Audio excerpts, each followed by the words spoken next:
Me and Mike just wanted to say thank you to everyone for joining us for this year's UK IGF. We hope that you all agree that it's been an incredibly interesting day, but we wanted to run through really quickly just some top takeaways from the day for everyone. Thanks very much. So I'll start by summarising this morning's session. So this morning we heard from Neil Ross at Tech UK about their plan. And we heard about how that plan encompasses both the benefits of technology whilst trying to address what happens when things go wrong.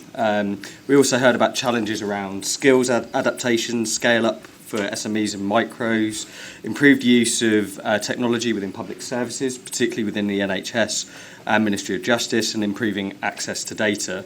But these challenges were not unique to the UK, and despite these challenges, the UK tech sector remains optimistic about them, were the key takeaways that I had from Neil's presentation.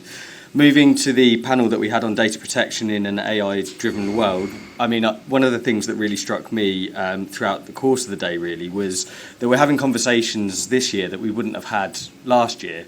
And I think it was Georgia who referred to that ChatGPT has really been game-changing in terms of the political approach to artificial intelligence. We also heard about the delicate balance between protecting people's personal data through the use of the General Data Protection Regulation and the use of special category data. I thought Lord Allen's remarks around previously the sector has just acted and then asked for forgiveness, and that will be changing through the introduction of greater regulation was also an important point to be taking away from today, and that the sector will have to get used to that. I also thought we had a flurry of excellent comments at the end from the floor, which I think are questions that we should reflect on as we move away from the UK IGF and maybe take these through to Kyoto as well. Are we running a moral panic on AI? What are we doing about the quality of the data sets? Are humans in the loop likely to help? Do we rewrite data protection law? Do we rewrite IP law?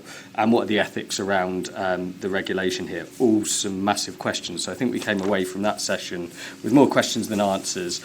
And then just quickly to summarise on the cybersecurity session that we had an excellent session on the geopolitical tensions at the moment, and really there is a renewed threat of conflict among superpowers, the state of geopolitical competition, sustainable development, and the information space more generally.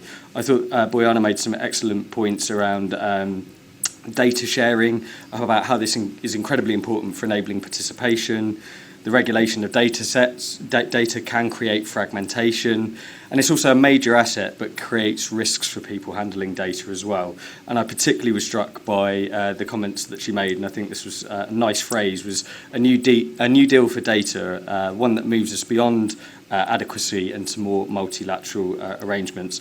And then in summary, at the end of that discussion, we had a bit of a discussion on the UN systems and processes that we have in place, touching on things like the Budapest Convention, the Ad Hoc Committee on Cybercrime, the Global Digital Compact, and also the benefits of some of those standard-setting bodies, which need to be truly multi-stakeholder. And we've also seen some of the benefits this year, such as them being multi-stakeholder by ICANN's decision not to remove Russia from the domain name service. So they were my key takeaways in terms of a really quick canter through what happened this morning. So this afternoon we were joined by Ian McCree from Ofcom. It was really interesting to see Ofcom's work trying to understand the complicated online safety landscape, and it was especially interesting considering online safety is so much about a user's individual experience instead of being something quantifiable, something that we can easily measure. Our first panel of the afternoon talked about internet fragmentation and a shared digital future, and it was so great to hear more about what the UK could take forward to the IGF on this and around internet. I've realised I can't read my writing, so this is really great. Internet fragmentation. Similarly, the discussion around kind of the UK's differences internationally. For example, how the UK blocks CSAM content instead of stopping it just at the source, and kind of how parents have that control over children's internet usage and what they're able to see, and whether that's something that we want to take forward as a red flag. Our next panel this afternoon was on gender and the internet.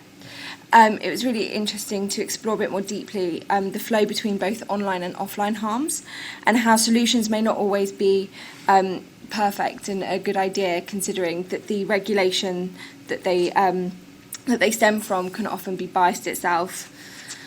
And then finally, our last panel this afternoon was on digital transformation. The discussion around the need to see skills and upskilling as an ongoing and evolving process was really important.